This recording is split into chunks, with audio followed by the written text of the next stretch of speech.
శుభకార్యాలకు పూజార్ల కోసం వెతుకుతున్నారా? పూజారీస్.com లో అతి తక్కువ ధరలకే పూజార్లను ముందే బుక్ చేసుకోండి. వెంటనే కాల్ చేయండి.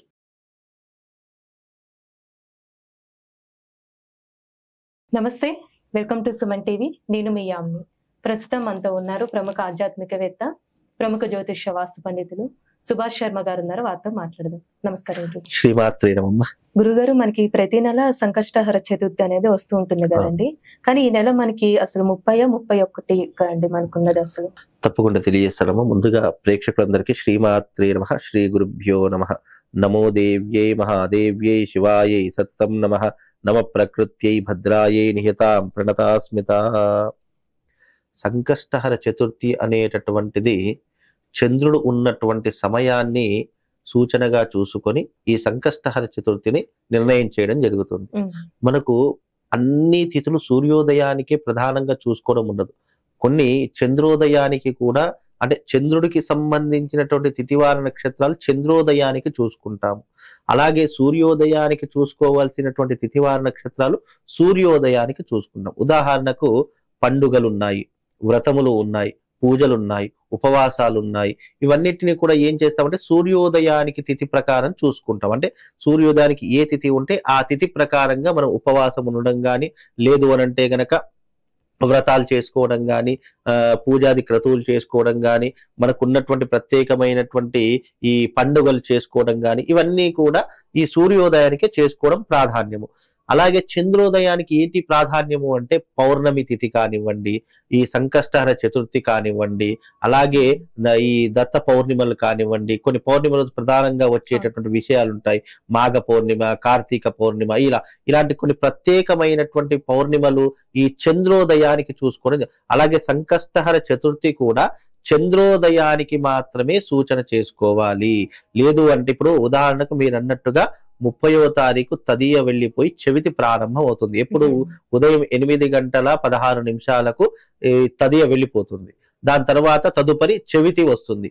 ఈ చెవితి ఎన్ని గంటల వరకు ఉంటుంది? తెల్లవారితే 31వ తారీఖు అని అంటే 9:16 వరకు మాత్రమే ఉంటుంది. అంటే నీకు ఉదయకాలం పూటనే ఈ చెవితి ఉంటుంది కానీ చంద్రుడు కనిపించడు కదా.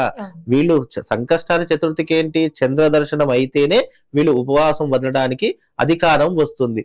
నీకు చంద్రోదయము వేళ ఉన్నటువంటి సమయము 30వ తారీఖు రోజు రాత్రి సమయంలో, అంటే పూర్తిగా రాత్రి నిండు పౌర్ణమి ఎప్పుడు అని అంటే గనక మనకు 30వ తారీఖే నిర్ణయించడం జరిగింది. అంటే శనివారమే నిర్ణయించడం జరిగింది. 31వ తారీఖు మనకు చంద్రోదయానికి చెవితి ఉండదు, పంచమి వస్తుంది. కనుక చంద్రోదయానికి ఉన్నటువంటి వేళ ఏదైతే ఉందో అదే మనం ప్రధానంగా చెవితిని ఆరాధన చేసుకోవాలి. అది శాస్త్ర ఇప్పుడు నేను సొంతంగా చెప్తున్నటువంటిది కాదు, శాస్త్ర సమ్మతమైనటువంటిది. సనాతన ధర్మంలో కొన్ని నియమాలు సూక్ష్మాతి సూక్ష్మంగా చెప్పడం జరిగింది. అంటే చంద్రోదయానికి ఏ నియమాలు పాటించాలి, సూర్యోదయానికి ఎలాంటి నియమాలు పాటించాలి అనేటి. అంటే దీంట్లో మళ్ళీ 2 పద్ధతులు ఉంటాయి, చాంద్రమాన పద్ధతి, సౌరమాన పద్ధతి అని చెప్పేసి ఉంటాయి. కొన్ని సౌరమాన పద్ధతి ప్రకారం పాటిస్తాము, కొంత చాంద్రమాన పద్ధతి ప్రకారం పాటిస్తాం. ఎందుకంటే ఈ సూర్యచంద్రులకు ఏదైతే వ్యత్యాసం ఏదైతే ఉంటుందో అది అన్ని పండుగలకు వర్తించదు, కొన్ని పండుగలకు మాత్రమే వర్తిస్తుంది. ఈ సంకష్టహర చతుర్థి ప్రతి నెలకు ఒకసారి వచ్చేటటువంటి చతుర్థి కాబట్టి దీనికి చంద్రోదయమే ప్రధానంగా చూసుకుంటాం. కాబట్టి ఈ సంకష్టహర చతుర్థి తేదీ 30వ తారీఖు రోజునే పాటించడం జరుగుతుంది. అలానే ఇప్పుడు మనం ఏమైనా అనుకుంటాం కదండి, ఆ పనులు అవ్వకపోతే ఆ రోజు అసలు ఏ విధంగా చేస్తే మంచిదండి? అంటే ఏదైనా ఒక కోరిక అనుకొని. అయితే సంకష్టహర చతుర్థి అనేటటువంటిది సంకష్టములను దూరం చేయడానికి. సంకష్టములు అంటే ఏంటి? కష్టములు అని అర్థము. ప్రతి మనిషి జీవితంలో ఎన్నో రకాలైనటువంటి బాధలు ఉంటాయి.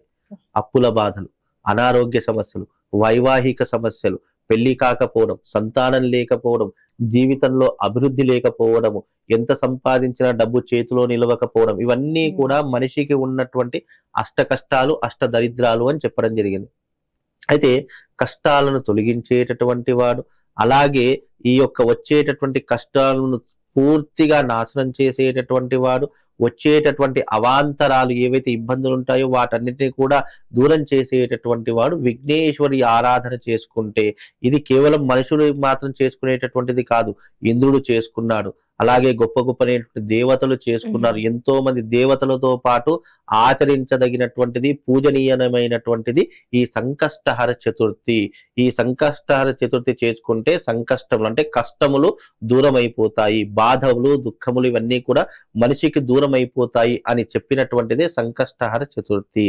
ఆ సంకష్టహర చతుర్థి రోజు ఉపవాస దీక్షతో ఉండి చక్కగా ఆ వ్రతాన్ని, ఆ సంకష్టహర చతుర్థి యొక్క కథ కూడా ఉంటుంది. ఆ సంకష్టహర చతుర్థి వ్రత కథను విని ఆ రోజున చంద్ర దర్శనం అయిన తర్వాత ఉపవాస దీక్షను వదలాలి. అయితే ఈ సంకష్టహర చతుర్థి రోజున అందరికి ఒక ముఖ్యమైనటువంటి విషయం చెప్తాను. ఏంటి అంటే, ప్రతి నెల సంకష్టహర చతుర్థి వస్తుంది. ఆ ప్రతి నెల సంకష్టహర చతుర్థి వచ్చినప్పుడు ప్రవాళ గణపతి అని ఒకటి దొరుకుతుంది. అది మెడలో వేసుకునేటటువంటి లాకెట్ మాదిరిగా ఉంటుంది. ఎవరికైతే ఏ ఇంట్లోనైతే ఆర్థిక పరమైనటువంటి ఇబ్బందులు, భూమి సంబంధమైనటువంటి ఇబ్బందులు ఎవరికైతే ఉన్నాయో వాళ్ళు ఆ సంకష్టహర చతుర్థి రోజున ఈ ప్రవాళ గణపతిని పూజ చేసుకొని మన మెడలో ధరిస్తే గనక మన మీద ఉన్నటువంటి నెగిటివ్ ఫోర్స్ కానివ్వండి, మన మీద ఉన్నటువంటి వ్యతిరేకత కానివ్వండి పూర్తిగా తొలగిపోయి అనుకున్నటువంటి కోరికలు సకాలంలో పూర్తి అయిపోతాయి. అందుకే ఈ సంకష్టహర చతుర్థి రోజు ప్రవాళ గణపతిని మెడలో అంటే ప్రవాళ గణపతి పూజించి మెడలో ధరించడం ద్వారా అనుకున్నటువంటి పనులతో పాటు గణపతి యొక్క సంపూర్ణమైనటువంటి అనుగ్రహము మనకు కలుగుతుంది. కాబట్టి ఈ సంకష్టహర చతుర్థిలో ప్రవాళ గణపతిని పూజించి మీ మెడలో వేసుకోండి, అద్భుతమైనటువంటి ఫలితాలు మీకు కలుగుతాయి. గురుగారు, ఇప్పుడు గణపతి ఆరాధన అనేది ఉదయం చేయాలా లేకపోతే సాయంత్రం చేయాలండి?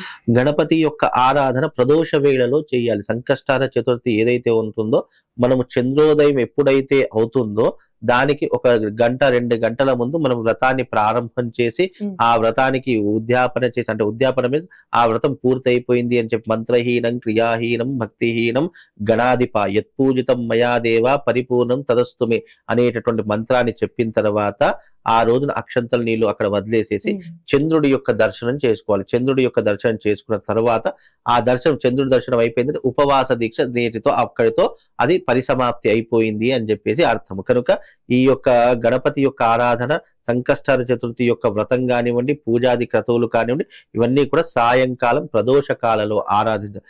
ఏ పూజ అయినా ప్రదోష సమయం అనేటటువంటిది చాలా విశేషమన్న. ఉదయ కాలము కన్నా ప్రదోష సమయము అత్యంత శక్తివంతమైనటువంటిది. దేవతలు భూలోకంలో సంచరించేటటువంటి ఒక అద్భుతమైనటువంటి సమయం ప్రదోష కాలం. ఆ సమయంలో చేయడం ద్వారా అనుకున్న దానికంటే రెట్టింపు ఫలితాలు వచ్చేటటువంటి అవకాశం ఉంటుంది. కనుక సంకష్టహర చతుర్థి వ్రతము ప్రదోష కాలంలో సాయంకాలం పూట చేసుకోండి. మీ కోరిక అతి శీఘ్రంగా నెరవేరడంతో పాటు గణపతి యొక్క సంపూర్ణమైనటువంటి అనుగ్రహము మీ పైన ఎప్పటికీ ఉంటుందమ్మా. చాలా చక్కగా తెలియజేశారు గురుగారు, ధన్యవాదాలు. శ్రీమాత్రే నమః.